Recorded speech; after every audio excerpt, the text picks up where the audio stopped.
दूसरी जिज्ञासा पर आते हैं, क्योंकि ज़्यादा समय लेंगे तो बहुत दिक्कत हो जाएगी, प्रश्न बहुत ज़्यादा है। मनुष्य, ये विनोद जी का है, तो विनोद जी ने ये पूछा है कि मनुष्य सकारात्मक बातों से ज़्यादा नकारात्मक बातों को क्यों पहले पकड़ता है। और इन्हीं का एक और है कि कैसे पहचाने कि कोई तत्वदर्शी है। इनके सामने बहुत लोग आए हैं जो दावा करते हैं कि वे तत्वदर्शी हैं, और वे लोग कहते हैं इनको कि आप फंस गए हैं। तो उसके कारण जो है इन्होंने पूछा है। तो पहले सकारात्मक बातों की बात करते हैं कि मनुष्य सकारात्मक बातों से ज्यादा नकारात्मक बातों को क्यों पहले पकड़ता है। यह जो है, ये प्रश्न अपने आप में सार्थक प्रश्न में नहीं मान रहा, इसलिए क्योंकि यह सभी मनुष्यों पर लागू नहीं होता है। और अगर नकारात्मक बातों को ही मनुष्य पकड़ेगा तो मनुष्य जिंदा ही नहीं बचेगा, वो विध्वंस हो जाएगा। हम लोग जीवित हैं इसलिए क्योंकि हम लोग सकारात्मक बातों को पकड़ते हैं। जो सकारात्मक बातों को पकड़ना छोड़ देगा वो जीवित बचेगा ही नहीं, उसे तो मरना ही पड़ेगा, मृत्यु उसके लिए अवश्यंभावी हो जाएगी।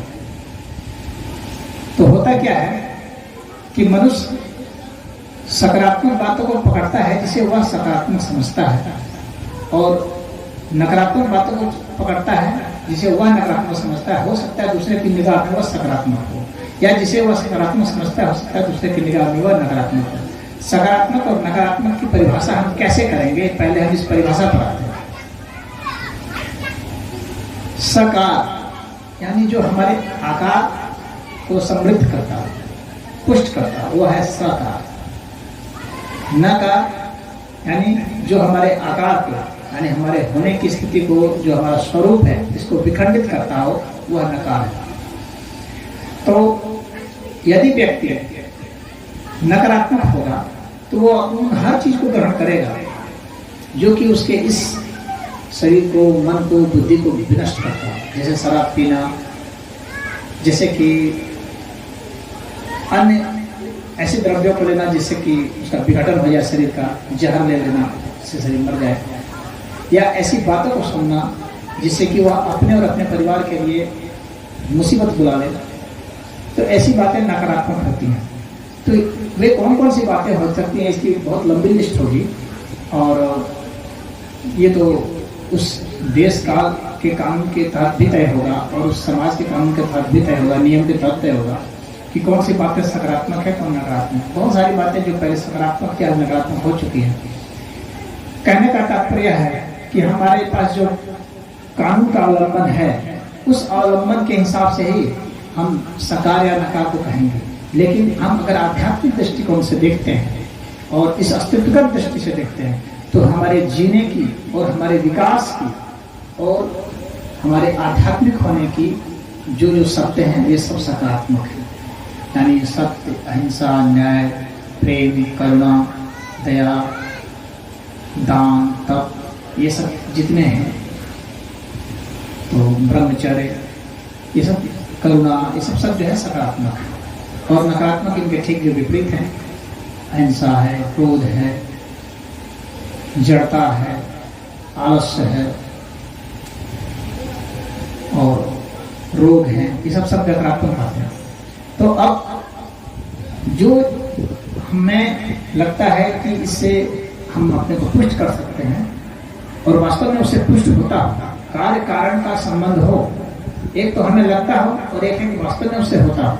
जैसे कि एक शराबी को लग सकता है कि मैं शराब पीऊंगा तो पुष्ट हो जाऊंगा, लेकिन शराब पीने से पुष्ट होता हुआ किसी को आज तक प्रमाणित नहीं किया जा सका। तो इसलिए ये माना जा सकता है कि वह नकारात्मक बातें हैं। तो कहने का मतलब कार्य कारण का संबंध हो जिसे हम चाहते हो और जो हमारे शरीर को पुष्ट करता हो, हमारे बुद्धि को, दिमाग को पुष्ट करता हो, ये सब सकारात्मक है। जो नहीं करते वह नकारात्मक है।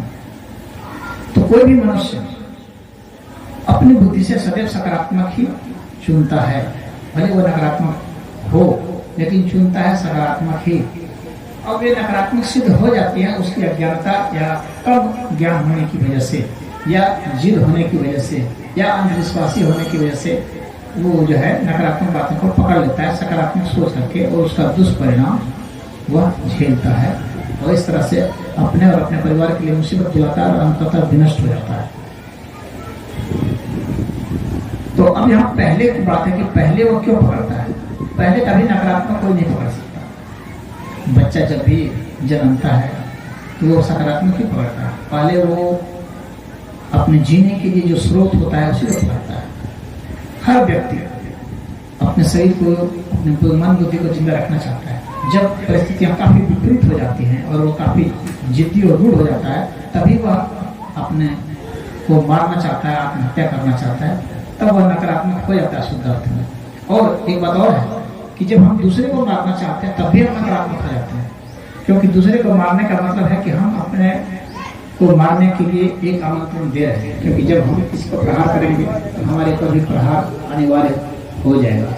ये अस्तित्व प्रहार करेगा, वह भी प्रहार कर सकता है जिस पर हम कर रहे हैं, तो वह भी नकारात्मक बातें हो जाएंगी। तो हर व्यक्ति अपनी सोच से तो पहले सकारात्मक ही पकड़ता है, वह नकारात्मक सिद्ध हो जाए उसकी अज्ञानता बस वह बात अलग है। अब इसके बाद है कि कैसे पहचाने कि कोई तत्वदर्शी है। ये काफी जटिल प्रश्न है। जटिल इस वजह से क्योंकि एक सामान्य आदमी के लिए तत्वदर्शी को पहचानना वास्तव में एक जटिल प्रक्रिया होती है, क्योंकि आप अपने ही आंखों से, अपनी ही बुद्धि से, अपने ही मन से परखते हैं, और आपको तत्वबोध का खुद भी कुछ ज्ञान होना चाहिए, कुछ एहसास होना चाहिए, तभी आप कह पाएंगे कि अमुक चीज जो है वह वास्तव में तत्व है। जब आपको तत्व का ही नहीं पता, फिर उस तत्व को दर्शन करने वाले का कैसे पता लगेगा। फिर भी जो एक मोटे तौर पर जो इंगित किया जाता है, तो वह मैं एक संक्षेप में छोटा सा निर्देश, एक संकेत दे रहा हूं। तो पहले भी हम शरीर से शुरू करें तो तत्वदर्शी का शरीर ना बहुत स्थूल होता है और नहीं बहुत कृष्ण होता है, यानी ना बहुत पतला होता है और नहीं बहुत मृदुल होता है। बॉडी में समता होती है, क्योंकि अध्यात्म में सबसे महत्वपूर्ण समभाव है, इतना याद रखिए। दूसरी बात है कि उसमें किसी प्रकार की कोई विकलांगता नहीं हो सकती है, कोई उसका बैलेंस बिगड़ नहीं सकता। तो उसका जो बैलेंस है वह एकदम सही होना चाहिए शरीर का। अब हम बुद्धि पर आते हैं, मन पर आते हैं।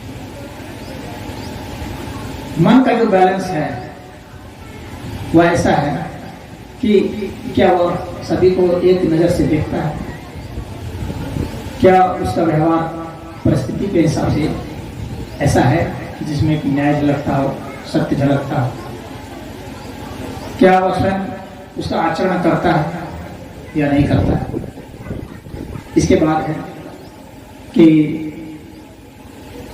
उसके जो भी उपदेश हैं वे उपदेश क्या वेद सम्मत हैं या नहीं है। वेद सम्मत उपदेश का मेरा तात्पर्य है, क्योंकि जब तक कोई वेदज्ञ नहीं है तब तक वह तत्वदर्शी है ही नहीं। वह एक साधक तो हो सकता है लेकिन तत्वदर्शी नहीं हो सकता, क्योंकि वेद ने प्रमाण दिए हैं, और प्रमाण यह है कि उसके जो उपदेश है उसमें 3 बातें मुख्य होनी चाहिए। पहली बात कि इस अस्तित्व को क्या वह अनंत मानता है या नहीं मानता है। यदि मानता है तो एक शर्त पूरी करता है। दूसरी बात, क्या वह यह मानता है कि नहीं कि यहाँ पर सिर्फ ईश्वर है, ईश्वर के सिवा कुछ नहीं। यदि यह मानता है तो वह दूसरी बात पूरी करता है। और तीसरी बात, क्या वह यह मानता है कि यहाँ पर साकार निराकार से परे की भी सत्ता है, और यह सापेक्षिक और निरपेक्ष ये दोनों जगत है, दोनों का आपस में संबंध है और दोनों ही एक दूसरे के जो है पूरक है। यदि ऐसा वह मानता है तो इसका अर्थ यह हो गया कि वह जिस बात की विवेचना कर रहा है, जिस बात का प्रतिपादन कर रहा है वह वेद सम्मत है, और तब वह तत्वदर्शी के नजरिए में आ जाता है। तत्वदर्शी उसको हम उस सिद्धांत के उस फिलॉसफी के तहत कह सकते हैं। यदि वह इन बातों को नहीं मानता है तो फिर उसे नहीं कहा जा सकता है। जैसे उदाहरण के लिए मैं एक उदाहरण दे रहा हूँ संक्षेप। ऐसे भी संप्रदाय हैं देश में जो कहते हैं कि ईश्वर सिर्फ निराकार है। जो इस बात को कहने वाले हैं वे तत्वदर्शी नहीं है, मेरा यह कहना है। और कुछ ऐसे हैं जो कहेंगे कि ईश्वर निराकार नहीं सिर्फ साकार है। जो ऐसे भी कहने वाले हैं वे भी तत्वदर्शी हैं। तो उनके सिद्धांत से भी आप समझ सकते हैं कि तत्वदर्शी हैं या नहीं। जो तत्वदर्शी होंगे उनके लिए अनिवार्य है कि वो इन सब चीजों को मानते होंगे कि ईश्वर जो है साकार भी है, निराकार भी है और साकार निराकार से परे भी है। ये बातें होनी चाहिए। तो तत्वदर्शी होने का एक सैद्धांतिक आधार तो यह है।